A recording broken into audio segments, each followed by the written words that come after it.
everybody, this is McAnn, continuing with the Maya 2012 skeleton tutorial. What we're going to do right now is bind the skeleton to the model so that whenever we move the skeletal pieces, it will move that parts of the model. And what we want to do first, select our root bone. If you have not already had experience with how to do this, please watch my other tutorials. I will not be going back in this one to explain everything. We're just going to move it here, and we're going to pan around and get in there so that we kind of line it up as best we can. I recommend hitting the 4 button so that she's sort of in a wireframe skeleton mode, and then that way you can see where the skeleton is going better, line it up a little nicer, and then when we have that, then you can hit the 5 or 6 button and you can see where she's kind of sticking out in the green of where the skeleton is not quite matching up with where she needs to be. So we'll go back to 4. We're going to have the move tool selected. We're going to select the point of the chin. Cooperating. We're just going to move things around a little bit. One thing to really note about this though, let's say I want to go through and move this bone around, and if you'll notice, this is the parent, these are the children over here that are all highlighted. If you move the parent, the children will follow. Keep in mind that if you line everything up down here and then you move up here to this bone, that's the parent of all these other bones, and then you move it around, oh well, the alignment you made down here is now screwed up because you fixed everything to be here. So I'm not gonna, come on. I'm not gonna spend too much time on this as you probably would. It is really a labor of love right here sometimes, but it's all to make it look its best, so I recommend doing it as best you can, as much as you can, but for time's sake, that's all I'm going to do for here. It really is pretty much cosmetic, so it's not something that you need to freak out about if it's not perfectly aligned, but it's also going to affect where it moves these points and how on the model. So just do your best, do what you can, spend as much time as you can afford to do with it.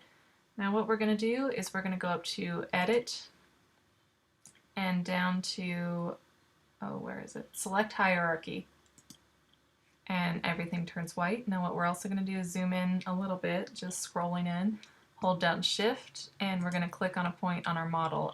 Hopefully before now you have already combined all your model pieces. If you have not, please do that before you put the skeleton in, otherwise you're going to have some trouble. You're going to have to hold down Select and just mouse on every single individual piece, and it's going to take a lot of time, and if your Maya is slow like mine, like you see my mouse there dancing. Okay, and now for some reason when I combine my model, it's not adding the tip of the gloves or this rod right here on either side. I'm not really clear why that is, but I'm just going to hold down Select and try to select those things in addition to what I already have. It should work out just fine. The only problem is that it may select the wrong thing, like that. It deselected what I wanted, so I gotta go back. There we go. I'll try and get these outsider parts first, and that might make it easier. Then I can just click on one part that's all combined together.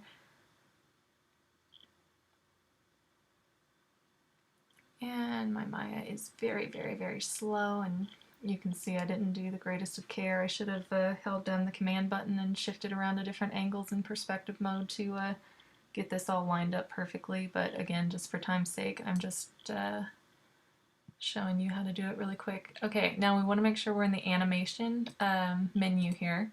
We're going to go up to the top menu to Skin, Bind Skin, Smooth Bind, and check the option box. Now mine's already been pre-set up, but you want it bind to selected joints, bind method closest in hierarchy, skinning method classic linear, normalizing weights post, max influence 3, drop off rate 4, with all the little checks checked in. You don't have to hit apply, but you do hit bind skin, and waiting. Did it deselect my skeleton? Okay, there it goes. It's just very, very slow. It's also a good idea to go up to Edit and delete your history before you do this, just so that it doesn't bog down as much. That can usually help a good bit. And you'll notice now my wireframe turned pink. that means that at least one joint is connected to the model, and as long as you clicked on your root bone and went to edit, select hierarchy, it should be all the joints are connected to every point that's in the model that it corresponds with. So in just a moment, when this quits spinning round and round, we'll move on here. All right. So, and what that does is if I have the move tool selected and I click this parent bone right here, I move it, and you notice that my whole model moves, and it looks a little funny. We can do things to adjust for that. We can use rotate. Rotate's another one that kind of works out funny in some places, like right here. You'll see it doesn't just rotate the joint, it also rotates the breast here, and that's obviously not what we wanted. So there's things that we can do to correct that. I won't cover that in this video because that would take a long time. So I hope that this has been helpful for someone, and if you need help with anything else, let me know and I'll be glad to tell you what I know or try to figure it out if I don't. Thanks for watching. This has been McGann. Bye.